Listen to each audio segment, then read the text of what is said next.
Ciao ragazzi, I'm Danilo and welcome back to another video. Today we're going to take a look at the most expensive guitar solos.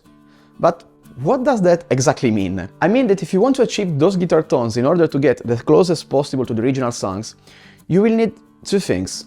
The most expensive amp in the world and the most expensive pedal in the world. Sometimes even both. I am of course talking about the Dumble amplifier and the Klon Centaur pedal. Let's start with the amp. In case you're not familiar with it, we are talking about the amps made by Howard Alexander Dumble, that unfortunately passed away almost 1 year ago. He's considered one of the most influential amp makers in the entire world and often referred to as genius. He's mostly known for making two different amps, the Dumble Special Overdrive and the Dumble Steel String Silver. Even though some of you may have never heard of the names of these two amps, I am 100% sure you have definitely heard them in a song and you will go like, oh, I know this one.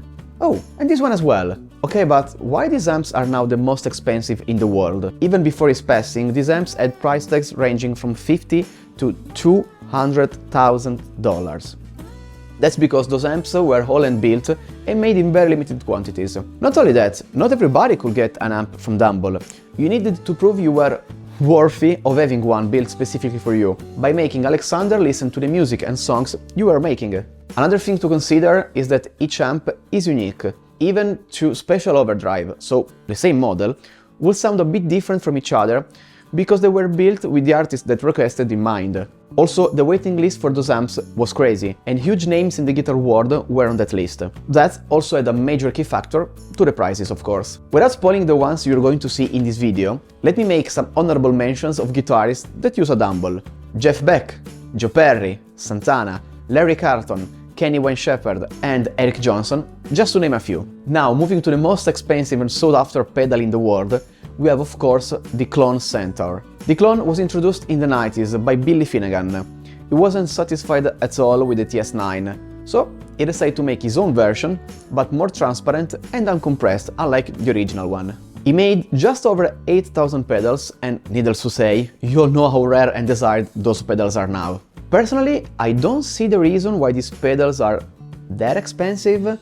I mean, I know they are considered the holy grail of pedals, but there are hundreds of replicas that sound just as good as the original one. But maybe it's just because I never tried one myself, so probably trying an original one could change my mind. Who knows? Also, keep in mind that just like the Dumble, part of the internal components are intentionally covered, so no one really knows how the original one is exactly made. Now these pedals have a price tag ranging from $5,000 to $10,000. Okay, now let's get into these famous guitar solos that use the Dumble, the Klon, or even both at the same time. It goes without saying that, of course, I won't be able to use a real Dumble and a real Klon. But please, if any one of you have tried them, or even better, owns one of them, please let me know in the comments down below. I really want to know your opinion and experience. Like I was saying, I do not have them, so for today's video I'm going to use this. This is the Unobtanium, and it's made by Crazy Tube Circuits to replicate the sound of a Klon and the Dumble, both Overdrive Special and the Steel String Silver. As you can see, the pedal is divided in two sections. On the right we found our Klon. You can decide if you want to use the stock or the modded version, and even if you want it to be true bypass or buffer. On the left side we have our Dumble amplifier, and as you can see, using this little switch, you can choose between the Overdrive Special and the Steel String Silver. I must say, of course, this will never be able to replace the real amp, but it sounds really good and really close. I'm going to use it directly into the clean channel of my Blackstar St. James, and that's it. Let's get into the solos.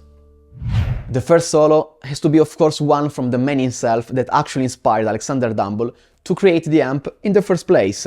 I'm talking about Robben Ford. And this is Blues.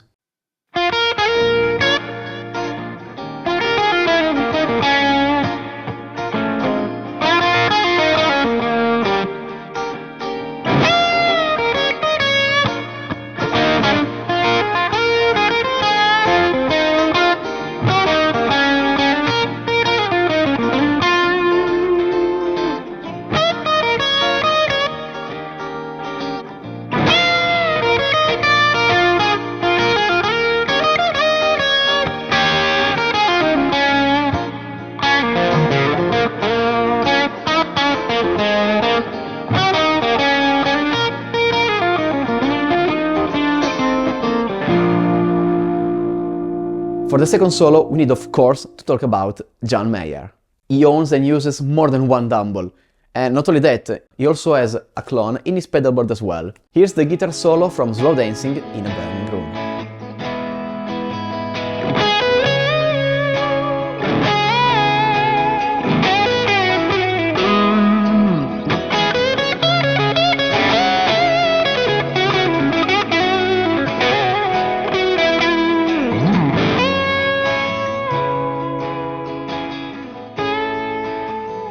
Now I wanna throw you an oddball, someone that you will never think uses a Dumble, but he does.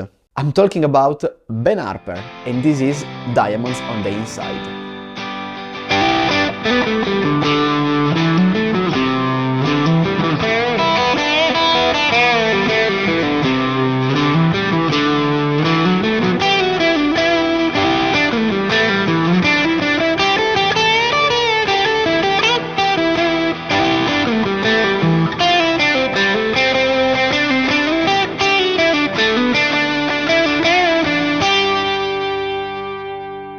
Okay, now let's move to another guitarist that is well known for using Dumble and Klon, and ultra rare crazy vintage guitars including a bunch of real burst Les Pauls.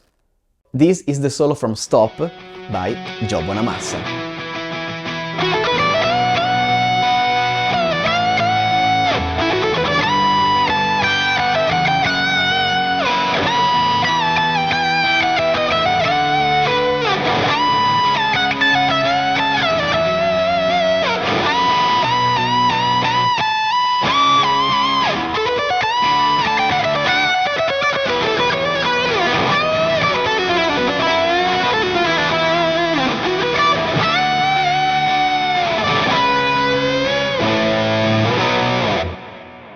The next guitarist I want to show you today does not use a Dumble amplifier, but a couple of Fender 57 Bandmaster that are completely made and modded by Dumble.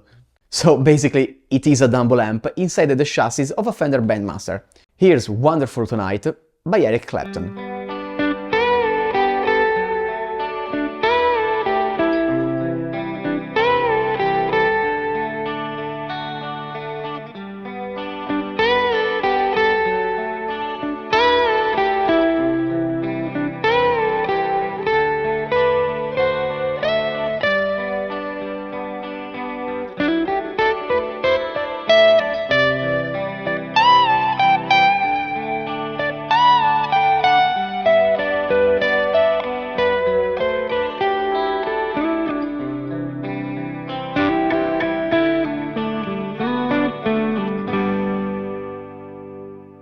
Okay, we saved one of the best for the last. The next song and guitarist needs no introduction. This guitarist fell in love with the Dumble Steel String Silver while recording the Texas Flood album. The producer, Jackson Brownie, lent him his Dumble so he could record with it, and from that moment this guitarist knew he had to get one from himself. We are talking about Stevie Ray Vaughan, and this is Pride and Joy.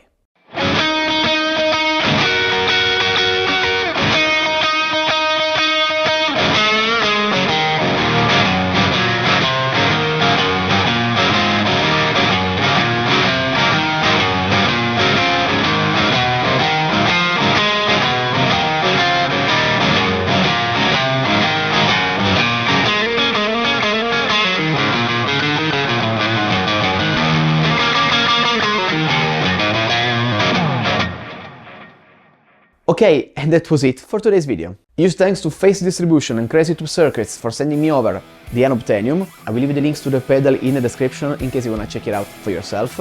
And I'll catch you in the next one. Ciao!